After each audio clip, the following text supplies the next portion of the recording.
I apologize.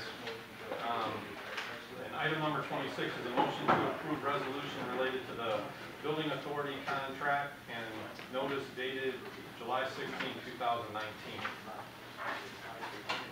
So, Mr. Co-Chair. Yes, Mr. Chairman. Item 26 is kind of the first step in a long line of steps.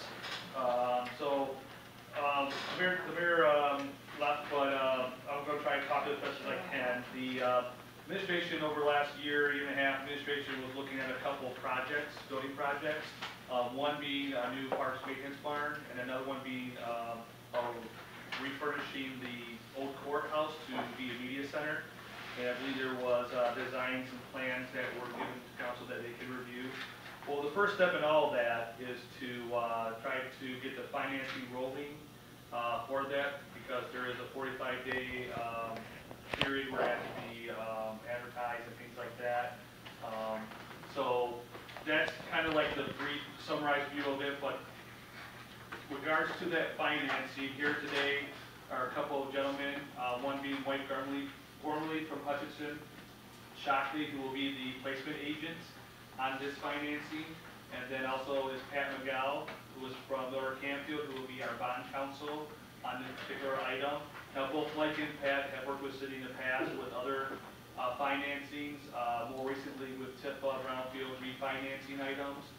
So without further ado, these guys are very familiar with the financing, so I want to hand it over to them, and then they can talk about it and go from there. So, Pat, go right ahead. Great, well, thank you. Those of you that don't know me, I'm Pat McGow. As Jason said, I'm a bond lawyer. I've worked with the city on its financings, and it's been a number of years since the city's done a financing for a new project. We did a couple refinancings over the last 5 to 8 years. The City of Taylor Building Authority is an authority that was created for the city to finance buildings. So it's a state statute. Courthouse, fire station are probably the last couple projects. And I know you've seen it on your information by the city, but haven't seen an actual new project financing in a number of years. So the way that works is, and Jason already mentioned a little bit of the project, so there's two projects that the city's looking at doing. The idea is that they're on roughly the same time frame, so by combining them into a single financing, it allows some efficiencies with that. I think right now the cost estimates were around $4.8 million, but the bids aren't in. So you see in the document a not to exceed amount of $5.5 million. So what you have before you that would be going to the council tomorrow night is the first step in a multi-step process to issue bonds. So the way this works is that, like a lot of municipal bonds for new projects, you can issue the bonds without a vote of the people, but at the beginning of the process you have to publish a notice indicating your intent to issue the bonds, what the maximum amount is, and what the projects are.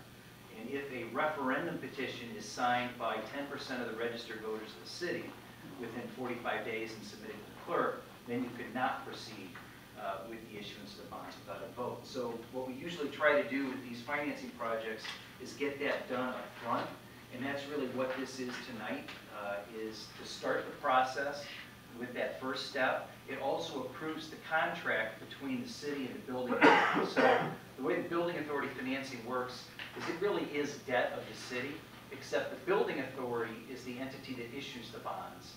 And then the city enters into a contract to pay lease payments, which are equal to the debt service. So it's sort of an indirect way for the city to issue debt for building projects. And this particular financing, and talking to Jason, and this is really where Mike came in, the idea would be if the city can pay this off in 10 years, it allows us to do it as a private placement, which saves on some costs and issuance costs as well. So, but again, this is really the first step in a multi-step process. If you decide you don't want to go ahead with the projects, or you don't want to go ahead with the financing, that can occur later. It doesn't obligate you to do the financing, but we want to get this initial process with the notice out of the way, so that when the bids do come in another month or two, and you see where those costs are, you can make determinations as to what the actual size of the issuance would be. So, so procedurally what would happen would be, if approved by the council, the clerk would arrange to publish the notice in the newspaper, and then it would go to the building authority for a meeting to authorize the bonds. And then once the costs are determined, then the construction contracts and that part of the project would come back to the council, and at that time we'd probably figure out what exactly is being financed and what amount. So, and then the building authority would then the sale. So that's roughly the timetable. I'd be happy to answer any questions about the documents before you or the financing process. I guess either probably Jason would be better off answering this. The amount of money, the $5,500,000, is that equipped? Is that like all the media stuff in there, or is this just strictly the buildings? I believe that it does include a cost for the equipment, yes. Okay. If I'm not mistaken, the parks maintenance barn, or Roy, that's, if you were to look at the designs, it's not really a big build out for that building. So there probably won't be much personal property in that building, but for the media center, obviously, if it's gonna be treated as a media center, you're probably gonna need some capital items too. So yes, the 5.5 right now does include some costs in there for equipping the buildings. Do you have an account sheet of all the stuff that, there? Because I guess my only concern is it just seems like we're going above and beyond, to equip that place. And, I'm looking at, are we going to have people working in there full time? Is it going to be more, jobs because of it, or more expense, I should say? And through chair, I don't have that particular answer of it. Okay. I was always brought in for the financing part and assisted the financing part. So I do know that there is an architect firm that's being paid right now who did the specs. And I think they're going to be what we consider the project lead and project manager on it. So all the bids are going through them. I don't have a copy of the specs that will probably answer the question of what's included in the, in the scope.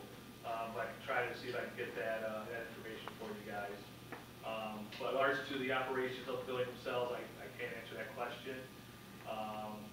But, I do know that there's some pay fees that are involved that we're now getting from our cable providers that are going to use to defray some of the costs of the debt, things like that. So once we get more concrete numbers with the RFP for the construction cost of that, then I'm going to provide a better analysis on the actual detail. And the one building does include the new the new Veterans Museum in it as well. So to your question, I will have more details once we get the information back from the RFP. There's a document in our package that kind of outlines what we're doing and the step-by-step. There's references to a working group. Is that, Jason, an internal working group, or is it the various partners that we're utilizing? That's what we think of as the finance team. So the working group would be Mike as the placement agent, me as the bond lawyer, Jason internally, and then to the extent that we get a bank or a purchaser online, they would be included in that. So that would be the group that would review the various documents that would go to both City Council and then Building Authority Board itself for approvals. And then you'll do an analysis in terms of, this would be easily covered by current revenue. This would result in a tax increase of X. That once you start seeing more specific numbers, that's the analysis you're going to give the council. Absolutely. As of right now, with the financing that we get, and Mike is the placement agent who came up with these numbers. But Mike can attest to them, but they're a conservative number. I think it's 3.5%. Rates are going down right now if anybody's paying attention to the market, so that's always a good thing for the person issuing the debt. But yes, absolutely. There is no goal or plan for any kind of effect on the tax currently for this particular project. So this is going to be TBA, correct? Yeah, TBA will be the So issue. you could give us a breakdown of what they're paying already, so that everybody has an idea of what TBA pays and the current mill rate for TBA, and this would stay within that rate more likely. That is definitely the plan, yes, absolutely. Any other questions? Okay. I'm sorry I forgot about you guys. I apologize for having you here, Lori. Great. Thank you. Thanks for doing it.